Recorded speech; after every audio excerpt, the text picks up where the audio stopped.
Guys, स्वागत है आप लोगों का स्लेजहैमर के नए वीडियो में।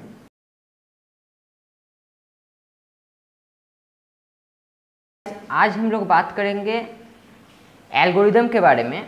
ठीक है, तो प्रोग्रामिंग करते वक्त प्रोग्रामिंग जो होता है वो एक आर्टिकल की तरह होता है। आपको आर्टिकल लिखना आता है, मतलब आपको एल्गोरिदम आता है। और आपको आर्टिकल कौन से लैंग्वेज में लिखना है, हिंदी में, इंग्लिश में, मराठी में, गुजराती में, बंगाली में, वो होता है कि आपको प्रोग्रामिंग कौन से लैंग्वेज में करना होता है। ठीक है, पाइथन में करना है, जावा में करना है, या फिर आपको कोई और लैंग्वेज में करना है। ठीक है, तो आपका प्रोग्रामिंग का जो मेन कॉन्सेप्ट आता है वो होता है एल्गोरिदम का।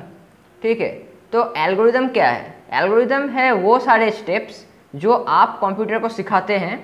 ठीक है, पर कंप्यूटर तो इंग्लिश, हिंदी, गुजराती, तमिल ये सब नहीं समझता है, तो उसको उसके लैंग्वेज में सिखाना पड़ेगा। वो क्या समझता है?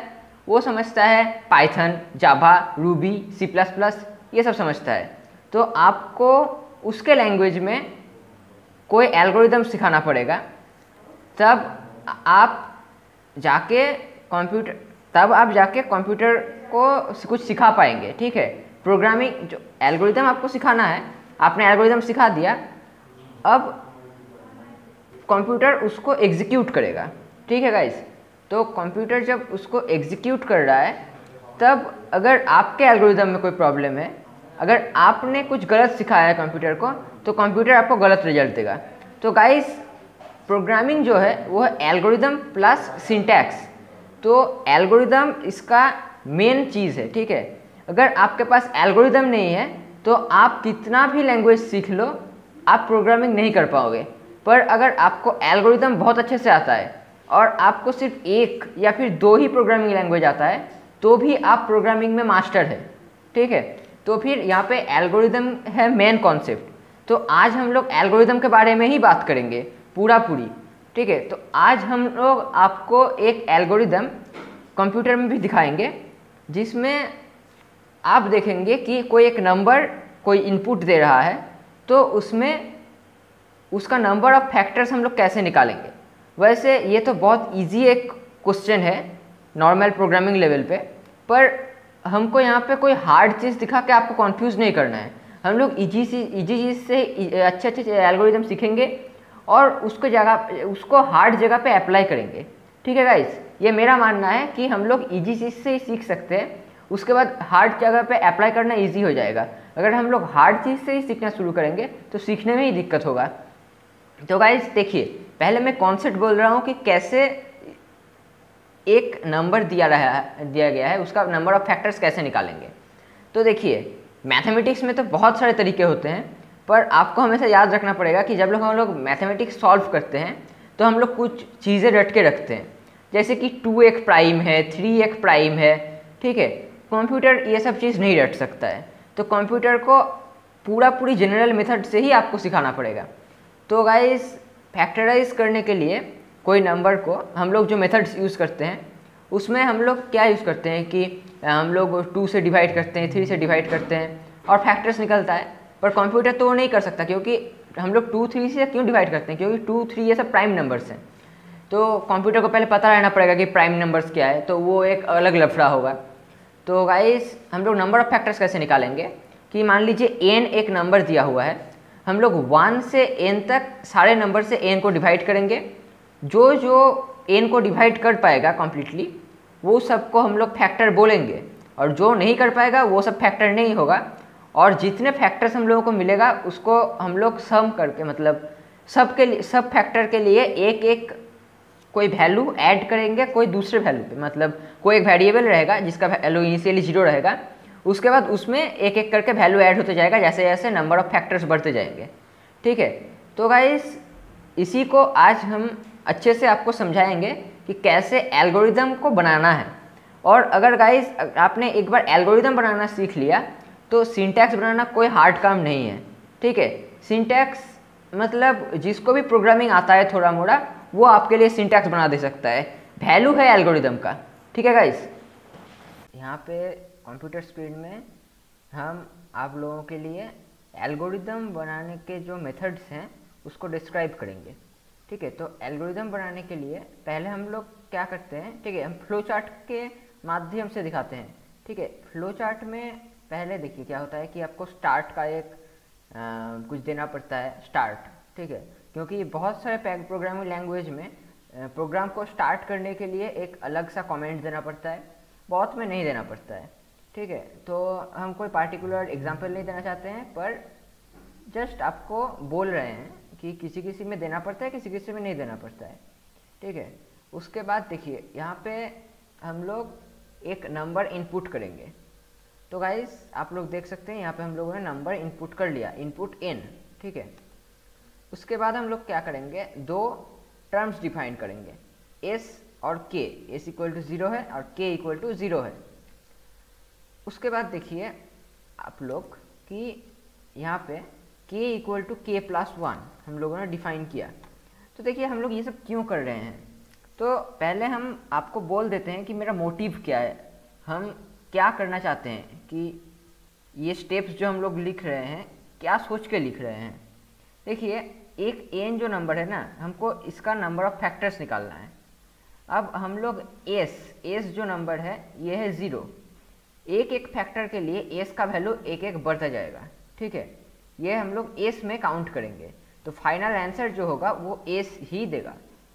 और ये जो k है ना, k क्या करेंगे हम लोग, n को 1 से n तक सारे नंबर से डिवाइड करेंगे। ठीक है, और k जो है k में ही ये सारे नंबर्स फिट होंगे, मतलब k का वैल्यू एक बार 1 होगा, नेक्स्ट टाइम उसका वैल्यू 2 होगा, नेक्स्ट टाइम उसका वैल्यू 3 होगा। ठीक है, तो यहाँ पे इसीलिए हम लोग k का वैल्यू 1 बढ़ाते हैं। ठीक है, ये k equal to k plus 1 mathematics के लैंग्वेज में इसका कोई वैल्यू नहीं है, बट कंप्यूटर साइंस प्रोग्रामिंग के लैंग्वेज में हम लोग अगर k का वैल्यू को 1 बढ़ा के k में ही स्टोर करना चाहते हैं तो ऐसे लिखते हैं, k equal to k plus 1। ठीक है, तो गाइस अब देखिए आप लोग कि हम लोग n को k से डिवाइड करेंगे। अभी k का वैल्यू क्या है, 1 है। अब n को हम लोग k से डिवाइड करेंगे, k डिविजिबल है, ये है हम लोगों का क्वेश्चन, n डिविजिबल है कि नहीं k से। अब अगर येस होता है तो हम लोग s में एक ऐड करेंगे, s equal to s plus 1 करेंगे। ठीक है, और अगर नो होता है तो हम लोगों को कोई तकलीफ नहीं है। ठीक है, हम लोग फिर से एक नया क्वेश्चन में चले जाएंगे कि k n से छोटा है कि नहीं। देखिए अगर छोटा होता है तो हम लोग क्या करेंगे, फिर से k का वैल्यू 1 बढ़ाएंगे और इसी लूप में फिर से लेके आएंगे, जब तक k n के बराबर हो जाता है इसी लूप में चलेगा। जब k n से छोटा हो जाएगा तब हम लोग इसको यहाँ से धक्का देकर निकाल देंगे। ठीक है, तो देखिए जब येस होता है तब हम लोग इस एंड को ज़रूर यहाँ पे ज्वाइन कर देंगे, क्योंकि एस का वैल्यू फिर से 0 डिफाइन कर दिया, तब तो वही एक ही स्टेप होता जाएगा, तो हम लोग यहाँ पे ज्वाइन करेंगे। देखिए यहाँ पे हम लोग ज्वाइन कर दिए इसको। उसके बाद आप लोग देखिए अगर येस होता है तो हम लोग इस स्टेप में जाएंगे, पर अगर नो होता है तो हम लोग क्या करेंगे कि यहाँ से निकल जाएंगे और हम लोग एस प्रिंट कर देंगे। ठीक है, क्योंकि हम लोगों को टोटल नंबर ऑफ फैक्टर्स मिल चुके हैं। ठीक है, और इसके बाद कोई कोई प्रोग्राम में जैसे स्टार्ट का कमेंट देना पड़ता है, कोई कोई प्रोग्राम में एंडिंग कमेंट भी देना पड़ता है कि यहाँ पे मेरा प्रोग्राम ख़त्म हो गया। ठीक है, तो कोई कोई में देना पड़ता है, कोई कोई में नहीं देना पड़ता है। तो गाइस यहाँ पे आप लोग एल्गोरिदम मतलब फ्लो चार्ट के माध्यम से मैंने एल्गोरिदम को समझा दिया। ओके गाइस, तो गाइस आज हम लोग और कोई एल्गोरिदम आपको नहीं दिखाने वाले हैं, बल्कि हम आपको कुछ बोल सकते हैं कि आप लोग क्या क्या एल्गोरिदम ट्राई कर सकते हैं। ठीक है गाइस, जैसे देखिए अगर आपको बोला गया है कि कोई नंबर प्राइम है कि नहीं ये आपको निकालना है, तो आप लोग कैसे निकालेंगे कि वो नंबर का नंबर ऑफ फैक्टर्स निकालिए, जैसे हम लोग निकाले हैं। उसके बाद आप देखिए कि उसका नंबर ऑफ फैक्टर्स 2 से ज़्यादा है कि नहीं। अगर 2 से ज़्यादा है तो वो कंपाउंड नंबर होगा, अगर वो 2 से कम है तो फिर वो प्राइम नंबर होगा। और गाइस बहुत सारे प्रोग्रामिंग लैंग्वेज में बहुत सारे फीचर्स रहते हैं एक्स्ट्रा, जैसे कि अगर हम लोग पाइथन का बात करें तो पाइथन में वेरिएबल एक्सचेंज बहुत इजीली हो जाता है। ठीक है, तो वो हम लोग दूसरे कोई वीडियो में बोलेंगे कि कैसे वेरिएबल एक्सचेंज हम लोग करेंगे पाइथन में। नॉर्मली अगर आप लोग वेरिएबल एक्सचेंज करते हैं अगर जनरल कॉन्सेप्ट से एल्गोरिदम का, तो क्या करेंगे हम लोग कि मान लीजिए x एक नंबर है, x इक्वल टू 20 है, और y इक्वल टू मान लीजिए 30 है, तो x जो नंबर है उसको आप लोग कोई टेम्पोररी वेरिएबल मान लीजिए t में सेव कर लीजिए, ठीक है। तो t इक्वल टू x हो गया। अब आप क्या कीजिए कि x में y का वैल्यू सेव कीजिए और y में t का वैल्यू सेव कीजिए। गाइस थोड़ा अगर आप लोगों को दिक्कत हुआ तो आप लोग वीडियो को पॉज कीजिए, 10 सेकंड पीछे जाइए, फिर से देखिए क्या हुआ है, ठीक है। उसके बाद गाइस ये वेरिएबल एक्सचेंज बहुत इजीली हो जाएगा, ठीक है। पर गाइस पाइथन में जो होता है, पाइथन में आप लोग बहुत इजीली कर सकते हैं, पर हम पाइथन के बारे में आज बात नहीं करेंगे, आज छोड़िए, ठीक है। और भी बहुत सारे एल्गोरिदम्स हैं कि मतलब कोई भी प्रोग्राम बनाइए, ठीक है, तो आपको एल्गोरिदम पहले बनाना पड़ता है, उसके बाद उसमें आप सिंटैक्स भरिए, ठीक है। उसके बाद आप उस सिंटैक्स में आपको अगर कोई प्रोग्रामिंग लैंग्वेज का कोई फ़ायदा है, कोई लॉस है, ठीक है, जो भी है आपके पास, ठीक है, उसको यूज़ कीजिए। उसके बाद आप निश्चिंत होकर प्रोग्राम कंप्लीट कीजिए, ठीक है गाइस। तो एल्गोरिदम बनाना सबसे ज़्यादा इम्पॉर्टेंट है इस प्रोग्रामिंग में। हम बार बार बोल रहे हैं कि एल्गोरिदम ही सब कुछ है, ठीक है। तो गाइस अगर आप लोगों को मेरा वीडियो अच्छा लगा तो इस चैनल को जरूर सब्सक्राइब कर दीजिएगा और इस वीडियो को एक लाइक ज़रूर दे दीजिएगा।